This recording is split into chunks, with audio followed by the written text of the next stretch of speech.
I'm John and welcome back to my tropical garden. Now today, as you can see, my garden's getting a bit overgrown, and as we've had all this rain and it's cooling down, it's time to do some trimming and cut some things back.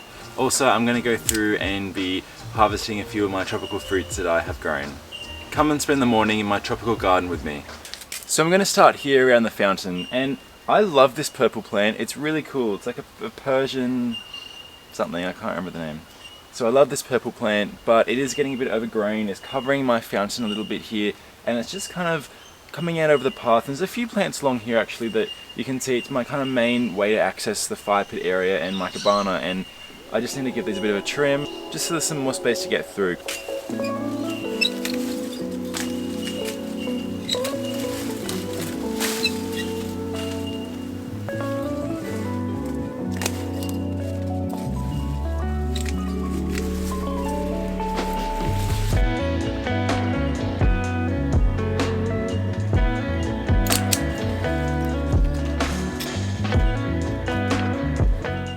Alright, so I've been trimming a little bit and I want to do something with this. So this is my red bananas here, and there's quite a few different trunks, I guess, of the bananas, and it's creating quite a bit of shade back in this central kind of courtyardy bit where the fountain is and where I've just been trimming that purple leaf plant. So I'm thinking this is a pretty old, it's quite an old tree, this one here, so I think I might just try and remove it. They're a bit hard, sometimes I'm going to have to saw through it, and they're very heavy, but I'll do my best. I might do it in sections, but it's just going to open up this area to so much more sunlight, and I think it'd be really good because I can see some of the plants down lower maybe not growing as well and losing their leaves a little bit, and it'll just help to bring some more light in. And I don't think that older one is going to produce any banana bunches anytime soon, so I'm just thinking I'll go ahead and cut that down.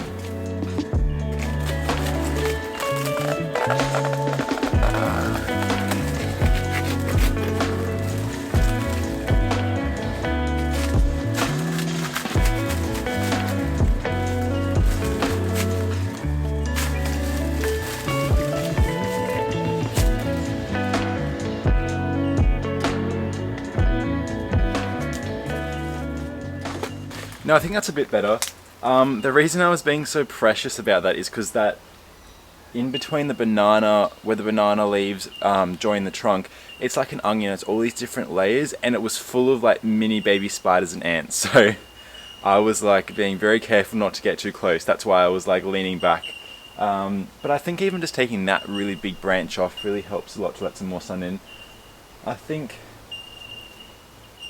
I might try taking another one of these off and seeing if that helps. It was just a bit congested.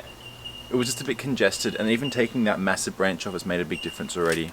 Now my next little task is this area behind me, and it's a big patch of my Guinea Impatiens, and they're really nice purple and red flowers, and they grow really well here. They just kind of keep growing out and out, and they're so easy to propagate. So what I'm going to do, I'm going to trim some of them because they're growing over the path, and I'm going to put them in some new garden areas to keep growing.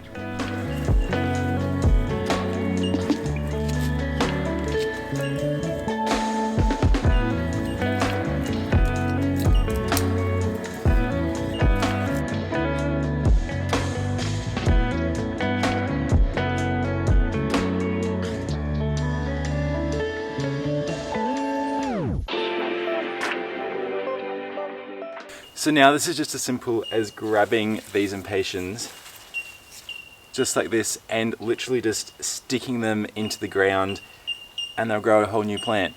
Now if it's really dry, you'll need to give them some water, but I find here with all the rain, I'm just sticking them in everywhere, and they're just popping up as new plants, and they're lovely.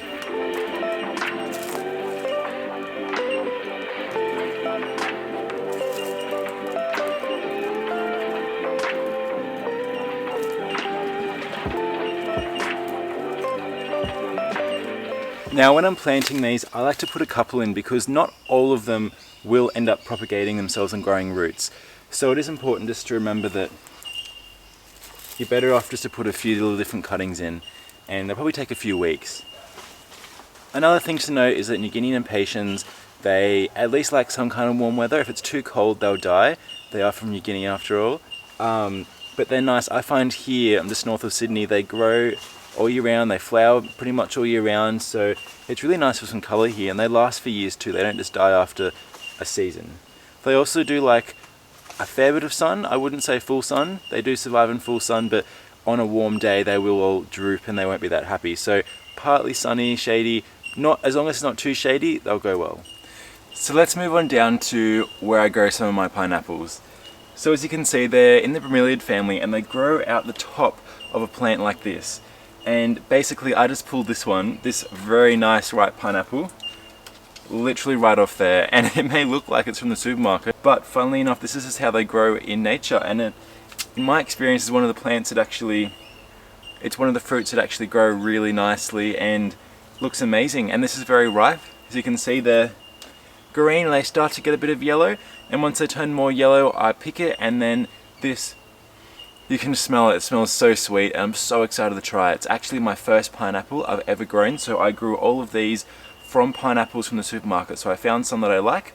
This mini variety I find is quite sweet, so you cut the top off, you can pop it straight in the ground or root it in some water, and then you plant it, and then I think it's been about 3 years and here we are, my first pineapple.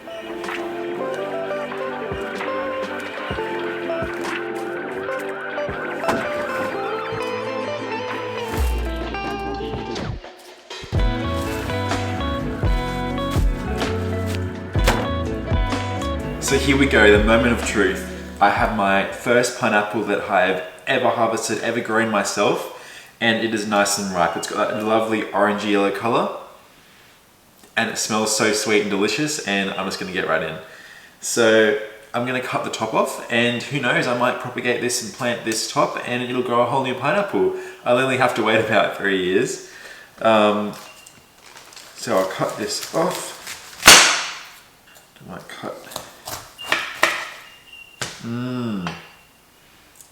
Now the beauty of these smaller pineapples is the core isn't too big, and sometimes you can even eat this core. It's only really small.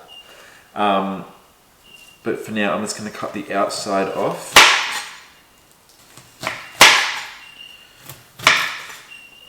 The smell, I just cannot explain it. The sweetness and that smell coming from this pineapple is just amazing. Now let's give it a taste.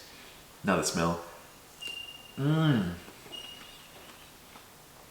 Oh, that's so nice. The intense pineapple and the sweetness. This is so much nicer than one you just get from the store. Just has that intense sweetness and the smell, and it's so like pineapple-y. I don't know, it's hard to explain. But I always find when you grow your own fruit and veggies, it tastes so much better. I mean, if you're growing it well and they're healthy, it just tastes so much fresher. Like obviously this is fresh straight from the garden. It hasn't been sitting in cold storage for a long time. Very, very nice. Thank you for watching this video and spending the morning with me in the garden. I know I didn't do a whole lot, but I just gave some things a bit of a trim, and you know, picked my pineapple finally. But yeah, if you like the video, please like and subscribe, and I'll see you guys soon. See ya.